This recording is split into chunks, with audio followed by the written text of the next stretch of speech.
오늘 하나님의 말씀은 마태복음 10장 1절에서 6절까지 말씀입니다. 마태복음 10장 1절에서 6절까지의 말씀, 마태복음 신약 14쪽입니다. 우리 오후예배 시간에 우리 아이들과 자녀들, 청소년 아이들 앉아있으니까 참 보기 좋네요. 그래서 오후예배 시간에 우리 온 가족이 함께 드릴 예배에 이런 폼으로 계속해서 우리 좀 바꿔가야 되겠다는 마음 많습니다. 우리 자녀 여러분 축복하고 환영합니다. 사랑합니다. 우리 박수 한번 해주십시오. 우리 아이들 축복합니다. 자, 마태복음 10장 1절에서 6절까지 말씀 우리 같이 읽겠습니다. 마태복음 10장 1절부터 6절입니다. 시작. 예수께서 그의 12 제자를 부르사 더러운 귀신을 쫓아내며 모든 병과 모든 약한 것을 고치는 권능을 주시니라. 12 사도의 이름은 이러하니 베드로라 하는 시몬을 비롯하여 그의 형제 안드레, 세베대의 아들 야고보와 그의 형제 요한, 빌립과 바돌로메, 도마와 세리 마테, 알페의 아들 야고보와 다데오, 가나안인 시몬 및 가룟 유다 곧 예수를 판자라. 예수께서 이 12를 내 보내시며 명하여 이르시되 이방인의 길로도 가지 말고 이방인의 고을에도 들어가지 말고 오히려 이스라엘 집의 잃어버린 양에게로 가라. 아멘. 제가 새 넥타이를 오늘 하고 갔죠. 이 새 넥타이는 우리 청년부 우리 멋진 아이들이 지난주에 저에게 선물로 준 겁니다. 자랑하고 싶어서 새 넥타이를 메고 왔습니다. 친구 여러분 고맙습니다.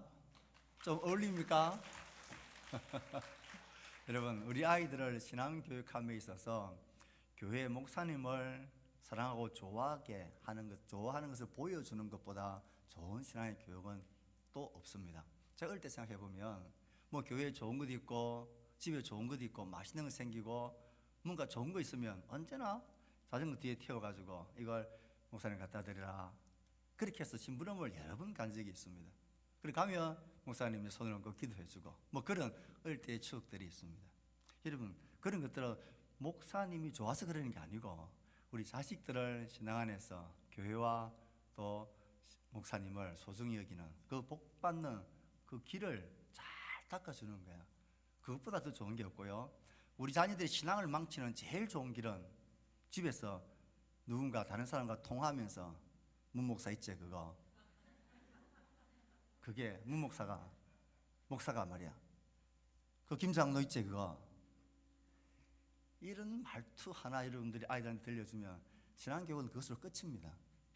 교회에서 우리 부모님들이 목사님하고 장로님 하더라도 집에서 문 목사 있지 그거. 우리 장로님 배장로 있지, 양장로 있지, 정장로 있지. 그럼 이런 교회에서 보여주는 첫날 만날의 그 위선적인 모습이 우리 아이들에게 탁 박혀버립니다. 그러면 우리 아이들 신앙 말아먹는 겁니다. 그건 정말 바보 같은 일이에요. 바보 같은 일. 절대 그러시면 안 됩니다. 혹 그런 욕할 일이 있으면 아이들 안 듣는데 없는 데서 하죠. 그렇게 하면 정말 바보 같은 사람. 넥타이가 생각나 자랑하고 싶어서 그냥 넋두리 했습니다. 귀 있는 사람은 잘 알아서 들을 겁니다. 자, 우리 12 제자 이름 한번 볼까요? 시작. 베드로, 안드레, 야고보, 요한, 빌립, 바돌로메, 도마, 마테, 야고보, 다데오, 시몬, 유다. 헬라어 보면 요한은 우리나라 발음으로 요한 이렇게 요한 이렇게 되어 있습니다. 그런데 미국 사람들은 영어로 쓰는 사람들이 교만스러워 가지고 요한이라 발음하면 되는데 이걸 어떻게 발음해요? 존. 헬라어는 존은 안 되어 있습니다. 요한 이렇게 되어 있습니다. 야코프 이렇게 해야 되는데 이들은 야코브를 안 하고 영어로 어떻게 발음합니까? 제임스 본드 할 때 그 제임스가 야고보입니다. 참 영어 쓰는 사람들이 참 교만스러운 사람들. 아니 그 말고 이 알파벳이 왜 그렇게 발음하는지 모르겠어요. 헬라어에 되어 있는 그대로 야코프 하면 될 건데 그걸 왜 제임스를 하는지 모르겠어요. 페드로 얼마나 좋습니까? 페드로 하면 되는데 우리처럼 겸손하게 헬라어 발음 똑같이 베드로 하면 될 텐데 그들은 베드로를 안 하고 어떻게 불러요? 피터라. 피터가 어디 있어? 피터가 베드로인데 발음을 그렇게 한다라는 거예요. 자, 여기서 오늘의 퀴즈, 우리 자녀들도 퀴즈, 우리 아이들이 맞추면 목사님 선물 주겠습니다. 이 예수님의 12제자들에게 공통된 특징이 하나 있습니다. 뭘까요? 우리 점심때 밥 먹고 잠 오니까 좀 잠 안 오게. 이 12사도들 공통된 특징이 하나 있습니다. 뭡니까? 우리 자녀들이 맞추면, 청년들도 맞출 가능성이 없으니까 청년들도 맞추면 목사님이 스타벅스 커피 쿠폰 하나 드리겠습니다. 맞춰보세요. 아이들이 대답을 안 하는 것은 우리 부모님도 모르기 때문에 가르쳐주지 못하고 있는 것입니다. 자, 뭘까요?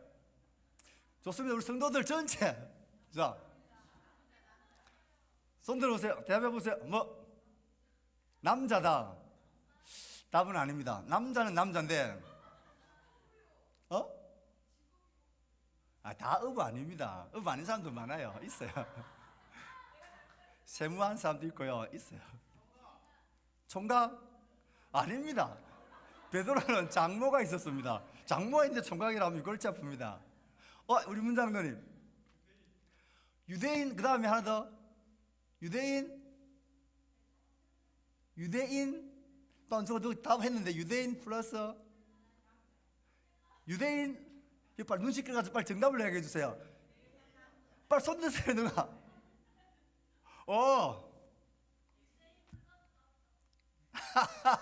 그걸 합쳤어. 예. 이 대답은 우리 문장론이 맞춘 걸로 하겠습니다. 유대인 남자라. 유대인 남자. 이게 12제자들의 공통된 특징입니다. 유대인 남자. 사실 예수님 곁에는 이들만 있었던 게 아닙니다. 성경을 보면 70인 제자들도 있었고요. 예수님을 따르는 여인들도 있었고요. 끝까지 마지막까지 십자가 밑에서, 그리고 부활의 첫 목격자들도 여인들이었습니다. 그런데 왜 예수님께서는 12사도를 택할 때에 12명의 유대인 남자들만 택했느냐 하는 거예요. 다른 많은 무리들 있었는데, 다른 사람들이 있었는데, 유독 이 12명의 유대인 남자만 예수님께서 제사로, 그리고 사도로 그들을 부르셨습니다. 우리가 알다시피 12명이라는 숫자는 의미가 있습니다. 12명은 구약의 이스라엘 백성이 12명의 족장, 지파로 이스라엘 백성 전체를 상징하는 것과 똑같이, 이제는 예수 그리스도가 오신 이후에 새 이스라엘 백성, 아브라함의 후손이 12지파였다면 영적인 아브라함의 후손, 진짜 후손들, 영적 새 백성들을 대표하는 상징이 12명의 제자들, 12명의 사도들. 첫 이스라엘이 12지파로 시작되어진 거 상징되는 것처럼, 이제는 새 이스라엘, 그리스도 안에서 영적 아브라함의 후손인 새 이스라엘 교회 믿는 자들은 이제 12사도들을 상징으로 해서 시작으로 해서 이것이 시작되어지고, 그리고 이들을 중심으로, 이들을 근간으로 해서 우주적인 교회가 세워지게 되어져서 그 안에 참 이스라엘 백성들이 세워지게 되는 초석과 출발로, 상징으로 12이 필요했습니다. 그래서 12명의 제자들을 예수님께서 선택하신 것입니다. 그래서 예수님께서 이들을 제자로 삼으셨습니다. 우리가 공부할 때 제자의 특징이 뭐라 그랬습니까? 제자는 뭐 하는 사람들? 제자와 학생의 차이점. 제자는 뭐 한다? 다 잊어버렸구나. 재생산한다. 나와 같은 제자를 또 만들어내는 것. 재생산하는 게 제자의 특징이라 그랬습니다. 그래서 이상하게 이 제자들은 성경의 기록에 이들이 어떻게 죽었는지, 야고보는 목베어 일찍 죽은 야고보 말고 다른 사도들은 어떻게 죽었는지, 그들이 어떻게 역사에 사라졌는지를 성경은 주목하고 있지 않습니다. 그냥 그들의 사역으로 통해서 교회가 세워지고 복음이 전거되어지는 것, 그들이 없어도 그들의 사역, 이 복음 전하는 사역이, 교회의 설립이 지장 없이 계속 되어져가는 모습을 성경은 기록했습니다. 그런 의미에서 볼 때 이 12제자는 제자로서의 사명을 다한 사람들입니다. 제자로서의 사명을 다했다는 말은 나와 같은 제자가 이 일을 계승하게 만들고 나는 이름도 흔적도 없이 그냥 역사의 뒤안길로 자리를 비켜주는가. 이게 제자의 특징입니다. 우리의 삶도 그랬으면 좋겠습니다. 우리의 삶도 여러분들이 이 자리에 없고 죽고 하나님 나라 가도 여러분의 그 자리에서 여러분이 섬기고 키웠던 우리의 자녀 세대들, 우리의 다음 세대 청년 세대들이 그 자리에서 우리보다 훨씬 더 하나님 없는 교회를 잘 세워가는 것, 이것이 우리가 일평생 감당해야 할 중요한 일이고 우리가 기도해야 될, 절대 놓쳐서는 안 될 소중한 일입니다. 이걸 우리가 잊어버리면 우리는 하나님께 우리에게 주신 중요한 사명, 아니 어쩌면 제일 중요한 사명 한 가지를 우리는 놓치고 감당하지 못하고 지나가는 것이라 할 수 있습니다.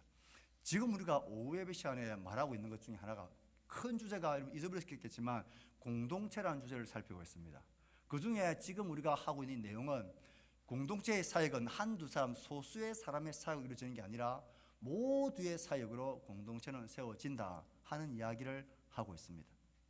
그럼 여러분, 이 12명은 구약에서 신약으로 넘어가는, 옛 시대에서 새 시대로 넘어가는, 옛 이스라엘에서 새 이스라엘로 넘어가는, 아브라함의 후손에서 영적인 참된 아브라함의 후손으로 넘어가는 전환점의 역할을 한 것이 이 12명의 사도들입니다. 여기서 오늘의 문제점, 말하고 싶은 핵심은 이것입니다. 이거 이상하지 않습니까? 하나님께서 이루실 새 나라, 새로운 공동체, 새 이스라엘의 공동체, 그것을 상징하는 대표로, 그 출발로, 근거로 삼았던 이 12명의 사도들이, 그 구성 멤버를 보면 하나님이 이들을 통해서 이루고 싶어 하시는 우주적 교회를 대표하는, 그것을 다 담는 모습으로는 뭔가 좀 부족하지 않느냐 하는 것입니다. 만약 이 12사도를 통해서 하나님이 세우실 나라가 유대 이스라엘, 유대의 나라라면 유대인 남자 12명으로 몽창실이 구성한 것도 뭐 우리가 할 말이 없습니다. 그런데 예수님께서 이들을 시작으로 이루고 싶어 하시고 건설하고 싶은 나라, 백성은 유대인들만 위한 나라가 아니잖아요. 거기는 이방인도 있고 남자도 있고 여자도 있고 모든 다양한 하나님이 만드신 모든 인류를 다 품을 수 있는 그런 사람들로 이들을 구성해야 마땅하지 않느냐라는 거예요. 저게 구약 이스라엘 백성이 아니라면 마땅히 그래야 되지 않느냐는 것입니다. 그래서 막 우리 보고 만약 구성해라면 어떻게 구성해야 됩니까? 우리가 정부가, 나라가 바뀌면, 집권자가, 대통령이 바뀌면 내각을 우리가 구성합니다. 그때 뭘 항상 염려해 둡니까? 정치적인, 아니 지역적 분포, 이걸 염두에 두지 않습니까? 저 전라도 출신의 모 대통령이 되었다. 그 내각이 전부 다 전라도 출신 사람만 다 하면 어떻게 이야기합니까? 저게 한 나라를 대표하는 그런 내각이 될 수 있나? 우리는 그렇게 비판하지 않습니까? 똑같은 이야기 아닙니까? 예수님이 세우자 하시는 이 온 우주적인 나라, 영적인 이스라엘을 대표하는 이들을 왜 유대인 12명의 남자로만 채웠냐는 거예요. 제일 잘하려면 이렇게 해야죠. 유대인 남자 몇 명? 3명. 여자도 있죠. 영적 후손에는 여자들 들어가니까 유대인 여자 3명. 이방인들로 들어가야 되니까 이방인 남자 몇 명? 몇 명? 3명. 또요, 나머지 3자리는요, 이방인 여자 3명. 이렇게 해야 말이 되는 거 아닙니까? 이 문제를 한번 생각해 보신 적이 있습니까? 저도 생각을 안 하다가 이 책을 보다가 진짜네, 맞네, 그래야 되지. 이상하지 않나요? 그렇게 마땅한데 예수님은 그렇게 하지 않으셨습니다. 12명의 유대인 남자들로만 딱 짜버리셨어요. 내각을 그렇게 구성하셨어요. 그것만 하셨을 뿐만 아니라 예수님 오늘 읽은 말씀 중에 너희들 가서 사역할 때도 아주 배타적으로 이방인 땅에 가라 했으면 가지 말라 했습니까? 가지 말라 그랬습니다. 자, 읽어봅시다. 시작. 이방인의 길로도 가지 말고 사마리아인의 고을에도 들어가지 말고 오직 오히려 이스라엘 집의 잃어버린 양에게로 가라. 너무 배타적이지 않습니까? 유대인 남자 12로만 딱 구성하고, 지역도 처음에 너희들 딴 지역으로 가시 생각하지 마라. 이 유대인 땅에 여기서만 사역을 하고 해라 그랬습니다. 이 배타적인 구성과 사역은 예수님이 죽으시고 부활하시고 성천하시고 성령이 임한 이후에 이 배타성은 한계를, 울타리를 넘어갑니다. 예수님께서는 그의 사역과 가르침에도 늘 이것이 넘어가고 온 우주적인 교회가 될 거라는 것을 아시고 계셨고 또 그것을 준비하신 것도 보입니다. 그래서 여인들을 주님과 함께 동행하게 만들었고, 그렇죠? 그리고 예수님은 그 사역을 이방인 갈릴리 이방 쪽에 가서도 이 사역들을 예수님은 많이 하셨습니다. 그리고 마지막에 예수님이 승천하시며 제자들에게 땅 끝까지 이르러 내 증인이 되라고, 이 범위를 유대인 땅이 아니라 이제는 땅 끝까지 이르러서 내 증인이 되라고 이 배타적인 한계도 돌파하고 넘어가십니다. 그런데 유독 시작할 때는 이 한계를 넘어가는 이 시작이 예수님의 사역 초기에 이루어진 게 아니고 예수님의 사역 끝에 이제 그것이 이루어집니다. 그래서 12사도뿐만 아니라 성령이 임하시고 난 후에는 성령이 모든 사람들에게 임하게 되어지고, 거기에는 남자도 있고 어린이도 있고 청년도 있고 늙은이도 있고 이방 출신 사람들도 있고 이방 교회들이 세워지고 온 세계 땅끝까지 복음이 전해지는 그런 길로 예수님의 사역 마지막에 그것이 이제 이루어집니다. 만약 우리가 정의로운 마음을 가지고 지금과 같은 이런 인권을 중시하는 이 시각을 가지고 예수님 당시에 예수님이 12제자 내각을 딱 발표할 때 우리가 그 자리에 있었으면 우리 전부 다 이렇게 데모했을 겁니다. 왜 이방인 우리들은 제의시킵니까? 왜 여자인 우리들은 제의시키는 겁니까? 예수님도 이럴 수 있습니까? 그래야 마땅한 거죠. 그런데 예수님은 그렇게 하셨어요. 그리고 그의 사역 이제 거의 끝, 성천하시고 성령이 임하시고 난 이후에 그 모든 한계와 배타적인 것들이 울타리가 무너지고 모든 사람들에게로 나아가게 됩니다. 이것이 중요합니다. 예수님께서 12제자를 12명의 유대 남자들만 구성하신, 이렇게 하시는 이 모습 속에서 우리는 무엇을, 예수님이 어떤 모습을 보아야 합니까? 이런 모습을 저는 보아야 한다고 생각합니다. 첫 번째는 예수님의 뭐요? 시작. 예수님의 인내심입니다. 그 당시에 만약 예수님께서 좋다, 유대인 남자 3명, 유대인 여자 3명, 이방인 남자 3명, 이방인 여자 3명, 이렇게 내각을 딱 구성해서 자 이제 우리 하나님 나라 시작하자, 이렇게 했으면 어떤 일이 일어났을까요? 어떤 사단이 났을까요? 그 당시에 여성 여러분 죄송하지만 여성들은 배운다든지 가르친다든지 뭔가를 대표할 수 있는 그런 분위기가 전혀 아니었습니다. 이방인들이 유대인들과 함께 사역한다, 같이 밥을 먹는다, 이건 제자들조차도 감당하기가 어려웠습니다. 성령이 임하시고 난 이후에도 이 복음이 유대 땅을 넘어가는 것이 힘겨웠습니다. 이방인에게도 성령이 임하는 것을 보고 그들은 깜짝 놀랐습니다. 그만큼 이들은 문화적인 시대적인 그 족쇄에 꽉 매여 있었습니다. 예수님께서 이것을 처음부터 파괴하고 말도 안 되는 소리 하지 마라 하면서 그렇게 구성하기 시작하지 않으셨어요. 예수님은 인내하셨습니다. 그 당시에 그들의 한계와 문화적인 이 편협한 그것을 그대로 인내하셨습니다. 언젠가 주님의 사역 끝에 이것이 철폐되어지고 넘어갈 것을 주님은 보셨습니다. 지금은 이들이 유대인 남성으로 구성되어진 이들이 여자들, 특별히 이방인 남자 여자들을 함께 동등하게 본다 상상할 수 없는 일이었습니다. 만약 그래 구성했다면 제일 먼저 도망갈 사람이 이 유대인 남자들이었을 겁니다. 짐승 같은 저들과 우리가 뭘 한단 말입니까?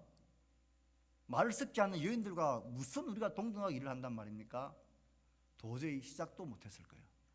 그런데 예수님께서는 이 차선책을 선택하시면서 인내하셨습니다. 그럼 우리는 뭘 보아야 합니까? 예수님의 유연성을 보아야 합니다. 우리가 배워야 할 것이 이것입니다. 우린 때때로 좀 유연할 필요가 있는 것 같아요. 처음부터 뭐 아니면 도다, 내가 믿고 아는 것 이것 조금이라도 어긋나고 아니면 시작도 안 하고 처음부터 정지하는 발빠른 분위기를 우리는 조심하셔야 합니다. 예수님 그렇게 하지 않으셨습니다. 그들의 한계를 인정하셨고 유연하게 그의 사역이 시작될 수 있도록, 이 하나님 나라 사역이 차선책이긴 하지만 그들이 아직 받아들일 수 있는 상황이 안 됐기 때문에 주님께서 12 남자들만 구성하셔서 유연하게 대처하십니다. 그러면서 이승이 나중에 이루어질 그것을 바라보면서 여자들을 무리들이 그를 따르고 이방인제가 사역을 하고 또 종종 나중에는 땅끝까지 이르러 너희들이 내 증인이 되어야 한다, 나의 최종 범위는 땅끝이다, 주님 이것을 아시고 유연하게 그는 대습하셨습니다. 또 하나 배워야 할 것은 이겁니다. 뭡니까? 시작. 적응입니다. 지금 당장 내 마음의 100%, 내 정신을 온전히 다 이루지 못한다고 해서 시작도 안 하고 이럴 바엔 아예 뭐 다 때려치워라, 이 모양밖에 안 되고 이 모습밖에 안 되면 아예 안 하는 게 낫지 않냐, 이런 식으로 뒤집으려고 하지 않으셨습니다. 주님은 현재의 12 유대인 남자로만 구성되어져야만 이 시작이 출발될 수 있다는 점에 대해서 그들은 분노하지 않으셨습니다. 예수님은 그것을 치울하고 깨부수지 않으셨습니다. 그것을 겸손한 마음으로 받아들이셨습니다. 그리고 이 12명의 유대인 남자로 딱 구성을 하셨습니다. 그리고 그들을 준비하였고, 그리고 성령이 임하시고, 이제는 그 철폐가 그것이 한계가 넘어서게 될 것을 예수님은 아셨습니다. 제자들이 그것도 누누이 말씀하셨고, 또 실제로 그렇게 되었을 때 이제는 이 복음이 이제는 유대인 남자뿐만 아니라 유대인 여자, 이방인 남자 여자 할 것 없이 인종과 민족과 성별을 초월해서 누구든지 하나님 나라 백성, 그 나라를 이루어가는 그의 제자, 하나님의 영이 모든 사람들이 임하게 하는 기막힌 하나님 나라를 이루어가는 일에 그분은 완성시키죠. 그 길을 이루어내셨습니다. 이런 예수님의 인내, 유연, 정력이 없었다면 지금도 이 복음은 저 유대 땅에 머물러 있을 거예요. 주님께서 일을 행하셨습니다. 이 이야기를 하는 것은 적응점으로 마지막 이겁니다. 혹시 우리 속에 여자가 교회 강단에 올라와서 기도를 해. 아이고, 권사님 처음에 와서 기도해라니까 앉아서 자꾸 하겠다는 거 올라오라 그랬죠. 이제 조금 있다가는 이제 다 우리 여기에서 이제 기도해야 되고, 이제 코로나도 거의 끝났으니까. 그러면 여러분, 여자가 이런 건 교회에 없습니다. 여자가 무슨 리더를 하냐, 여자가 무엇을 가르치느냐, 그리고 저 사람이 저게 뭐 교회 온 지 얼마 됐다고, 알면 얼마나 많이 안다고, 에이, 공부도 저렇게 많이 못한 사람이 저 사람이 무슨 나를 가르친다고, 이런 생각은 이 그리스도의 복음의 사역을 저 구약시대로 다시 뒤집어 끌고 자 역행하는 그런 것입니다. 어떤 제안들이나 이런 것들 때문에 우리가 교회에서 그의 리더십과 교회를 사역하는 일의 제안을 자꾸 둔다면, 그래서 아주 특별한 소수의 사람들만 뭔가 자기 있는 것처럼 사역자로 세운다, 앞서게 한다. 봐라, 제자들도 다 유대인 남자였지 않느냐, 이것을 근거로 해서 말하면 안 된다는 거예요.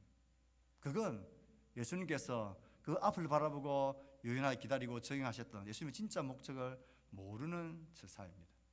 그래서 천주교회는요, 이 사람이 누군지 여러분 아십니까 혹시? 교황 누굽니까?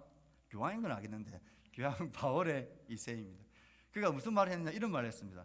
그리스도의 사도들이 12사도들이 모두 남자였기 때문에 사제들도 남자여야 한다, 이렇게 선포를 했습니다. 그게 맞다면 사제들은 모두 유대인이어야 합니다. 그게 맞다면 사제들은 모두 결혼해야 합니다. 베드로, 그들이 말하는 초대 교황 베드로가 유대인 남자였고 결혼까지 했잖아요. 꼭 남자였다란만 그만 왜 톡 떠서 씁니까? 옳지 않은 것입니다. 하나님께 감사할 일입니다. 신약 성경에서 인종, 계급, 성별, 이 조건들이 교회 생활과 섬김과 사역하는 일에 아무런 관련이 없습니다. 주 안에 그런 철폐와 구분은 없습니다. 너희들은 유대인이나 헬라인이나 종이나 자유인이나 남자나 여자나 다 그리스도 예수 안에서 하나이니라. 그래서 여러분, 여성 여러분, 여자가 어디에 낯서노? 괜찮습니다. 그 생각은 우리를 자꾸 과거로 해결시키려 끌어내리는 것입니다. 저 사람 내보다 공부를 적겠는데 왜 낯서노? 이런 생각은 사탄이 주는 생각입니다. 저 사람은 내보다 삶이 어렵고 가난하고 삶이 저렇게 힘겨운데 뭐 잘났다고 앞에서 저렇게 하냐, 이렇게 생각을 아무도 안 하시겠지만, 이런 말을 하면 집에 가면 제 아내가 당신 어떻게 그런 생각을 하냐, 아무도 그런 생각을 안 하고 있는데 왜 그런 생각을 하냐, 그렇게 이야기를 합니다. 혹시나 싶어서 그런 것들을 뭔가 제한을 두는 것은 참으로 그리스도의 복음의 사역을 제한하는 어리석은 일입니다. 우리 교회의 젊은이나 우리 어른들이나 이제 막 신앙생활하는 사람이나 우리 모두가 주신 은사와 기회를 따라서 모두가 함께 사역하면서 하나님 나라는 멋지게 세워져 가는 것입니다. 아름다운 공적 세워가는 기쁜 사역자들, 기쁜 승림의 사람들 다 될 수 있기를 축복합니다. 광고하겠습니다. 광고 넘겨주십시오. 네, 이거 마치고 오늘은